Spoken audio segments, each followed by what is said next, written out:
And she needed that time to really get that strong foundation. My oldest daughter is quite the opposite. She's the one that's on the fast track of math, and it's okay. So it's nice to be able to have a program that is, that we're able to individualize for our students. Yes. So, yeah, I know she kept looking at me. I just looked at you once. When do we, for those that don't know, my son's in the advanced honors math class, and we worked really hard on making sure that he was in a situation where he was appropriately challenged but not overwhelmed. And working through that in 6th grade, I think we realized that we had a number of kids in that group that were really very capable in math, and were also very willing Sure, too. to take on a little bit more, with the knowledge that some of them may not succeed and we may have to adjust in the middle of the year. My question about that is, at what point do we make that decision that we're going to offer that track per grade? Mm-hmm. Because I would have loved to have seen Zane in the pre-algebra algebra class as a 6th grader, to move up. So Right. I know next year is, in my opinion, having been through this once, next year's kind of the deciding factor as to whether or not, I would rather Zane I would have rather him have not skipped that class. Mm-hmm. I would have rather put him in that class as the pre-algebra algebra as a 6th grader, and then been like, What Melanie does, because she had his class, I believe, in 6th grade, correct? Or was it Miss Swanigan? Swanigan. Okay, what they usually do is they will work with the kids, and if they notice the kids are really working much faster, they went into the pre-algebra. She, they made sure that those kids had what they needed in order to take that Algebra 1 class. So they have the ability to change things, to move at a different pace in that class so that they can be prepared for that class. Yeah. So as the year goes on, they will decide, what the kids are ready for. And then we give the parents the option. So, I said, this is what we're thinking, and the parents can say, you know what, I think my child's too young for this.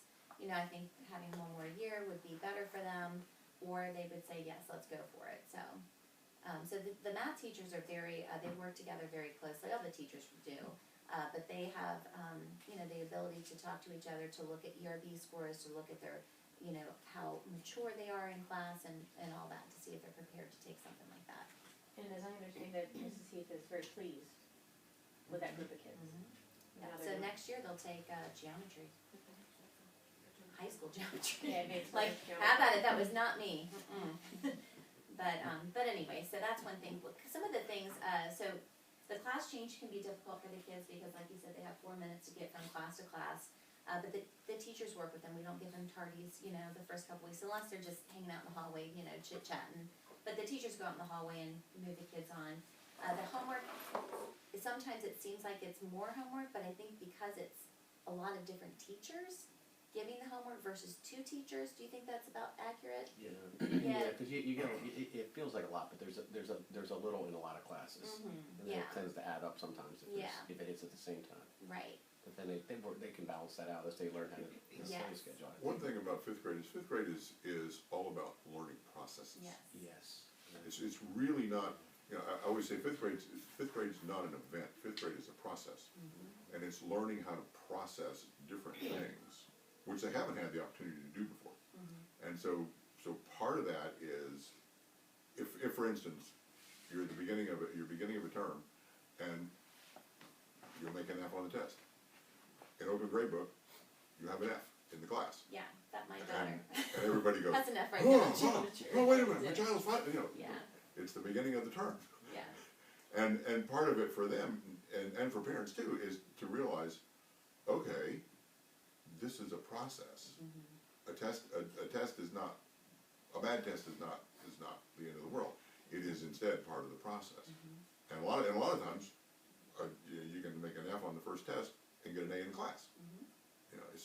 So it's really for them to learn, okay, wow, why did this happen? Mm-hmm. And sometimes a teacher is going to give a test that's going to be really difficult just to see where the benchmark is. And some kids are going to come out with really bad grades, and some will come out with mediocre grades, and kids that usually make A's will probably make a C. But the test was really designed to see how far have we come and where is the class in relation to that.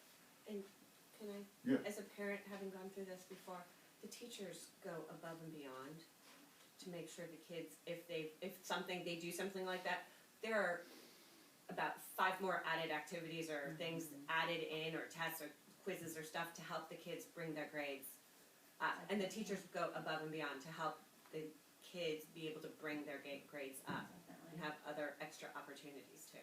The other thing that I do in my class, I gave a test last week in my grammar class, and I put it in my grade book, but I didn't open that. So you can choose which grades you can open and which ones stay private. So, Open means, because they don't know. okay, so open means that the parents can see it and the students can see it. So, I kept mine closed so that only I can see it. So that way, today, when I have all of 7th grade, I can say, okay, here are your tests back.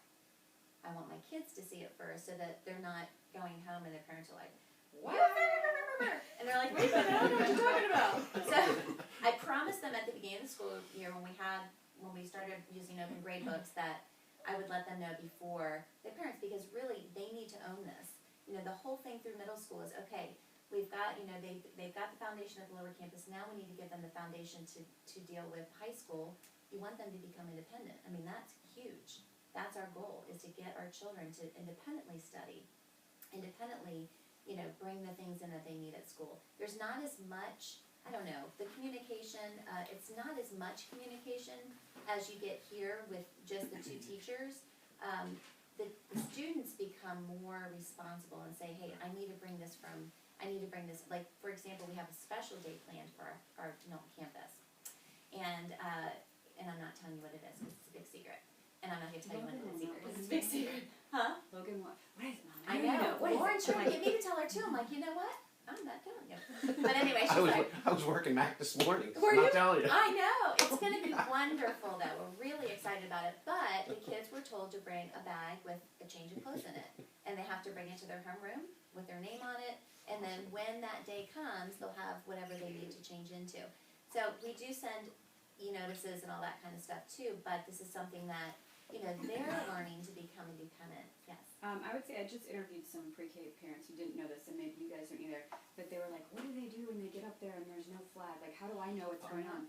So, in the middle school, every day there's an assembly. Some days it's all school, meaning high school and middle. Some days it's just middle, just high, and then a special assembly if it's an international studies thing, or we have a special performance or something, or a college signing. So basically most days of the week they have an assembly, and in that assembly the teachers are standing up saying, don't forget to bring your bag of clothes. Okay, this is what is happening this week. If you're on this club, don't forget to bring this, it's a dress down day Friday. So they are told all of that, and it's a huge thing for them to remember. And believe it or not, they don't forget. Like, and I have a son too. I know you're panicking about your son remembering anything, but they really don't, because after that assembly and they all hear it, they're all talking about it in the locker area and all week long. So they remind each other, and they don't forget. Logan was like, that day, brought his clothes, made a bag, took it, put it by the front door ready, like he's ready. But I didn't know anything, well, I knew about it, but as a parent, I would supposedly not know anything about that, and I would be like, why is your bag of clothes there? And he would tell me. So it's a huge transition, communication-wise, for the kids to be responsible to hearing the announcements and remembering them for themselves, rather than we hear them, and then all week long, like, did you pack your clothes? Did you pack your clothes? Are your clothes by the door? Did you remember your clothes? But I like how I you guys agree. gave those kids that information, and then you turned around a couple days later and sent an e-notify. Because my kid didn't want to pack tennis shoes, because he wears tennis shoes. Why do I pack tennis shoes? Blah, blah, blah. And I said, maybe it's on chapel day, maybe it's on special dresses. And I finally pulled it up and said, you can do it or not go. We're done with this. But and we didn't come in 5th grade, so we didn't have that benefit of that added year of kind of reinforcing for Zane. But I do like that there's a backup system for those of us who have kids that aren't quite as excited about following the rules as Logan is. Plus, we do have our advisory, so every morning your child goes to homeroom, and the homeroom teacher will again say, okay, so everybody's brought their, Johnny and Susie, y'all need to make sure you bring in your bags. So, and they remind each other, you know, saying, can you remind Joey to bring his stuff, you know, his friends, see if he can send him a text tonight. So they really do try to give them lots of different ways to help each other, because we do that, you know, My sister reminds me of stuff all the time. And it's good, and it's hard for me because I work there, because Yeah. I know everything Yeah. that's happening, but I try not to remind Logan so that if he does forget, he has to suffer that consequence. Definitely. It's not me saying, like at this point, I want him to know if he forgets his clothes, and he's gonna come running right into my office, Mom, can you run home and get me some clothes? And I'm gonna say, no, you've known about this for 2 Yes. weeks, you And have to that's remember this. huge. And as a parent, just letting that be, You have a question. letting go. Mhm. How long do you think a fifth grader should spend on homework? You know, it depends. I have two very different children. Julia would take about 20 minutes because that's just how she is. I'm so good. And my youngest daughter is very particular. You know, it depends on your child. Lauren will read it and she'll reflect on it and then she'll write notes on it and But that's- Color-coded notes. yeah. Color Well, just coordinated. because Part of- I've heard some horror stories Well, part of that early this is year. process as well, is Right. learning how to utilize time, learning how to organize thinking processes, learning how to look and go, okay, this homework should, because one of the things that happens, you can look at something and you've got, oh my gosh, this is Mount Everest and I've got a spoon and I have to move it. Basically, when you start breaking it down and you go, well, no, maybe it's not Mount Everest, because a lot of the times the anxiety that comes with it is equally, makes it much longer than it needs to be, rather than going, No, oh, I we- definitely understand and appreciate that. It's just that I've heard some horror stories from the current fifth grade class when they first started out, that it was like 4 and 5 hours of homework a night. Yeah, I mean, I feel like they, when they first come in, they're not used to, like, they're getting it from a lot of different teachers, so I think the process, like he was saying, is, you have to, okay, you need to sit down, you need to get started, and then they figure out how to do that homework. Mr. Rogers, how do you think? I think when we started, we with Colin, we sort of figured, hey, been to school all day, let's just give him an hour to do whatever and then do homework. Yeah, that's what we do. But what's funny is it's kind of evolved now to where no, the minute he gets home, he goes right to his homework because it's fresh and he's remembering everything. And then I'm kind of somebody's looking over his shoulder, and then you can always check the portal just in case. Yes. We did a lot of that early on. The other thing is, where it feels like a lot of homework, sometimes it's a little in several classes. So then we break it up. So it might be Colin, if you want to do World Civ or reading or and they do the reading at night to calm them down, so we split it 2 ways. But now they both get in together and do all their homework, and they're done in, it's 45 minutes, it's a bad day, and that's because they're talking to each other. We do have ASAP, after school, Monday, Tuesday, and Thursdays. Molly Smith, Lucy Yeager, and I think Jenna Cummings do it. Very organized teachers. We also have a study hall. Yeah, I was just gonna say, I was gonna say, And Yeah, they they get learn, everything. They you love know, to the use difference that. between Yeah. going into a fifth grade study hall at the end of the first semester versus going into a seventh grade study hall. I mean, they're like all about getting that work done. Seventh grade, they're businessmen. Okay, I got my book, I'm done. Can I go get my, yes, go. They're just like bam, bam, bam. Fifth grade's like, oh yeah, how was PE today? And it's like, okay, you need to sit down and do your work. And That's true. so getting them used to using that 20 minutes, but using that 20 minutes to get some of 20 those. minutes is really almost probably half of what Right. it really should take to do Yeah. homework. Yeah. Well, I have a question, which is probably going to be directed more to the parents who have older kids.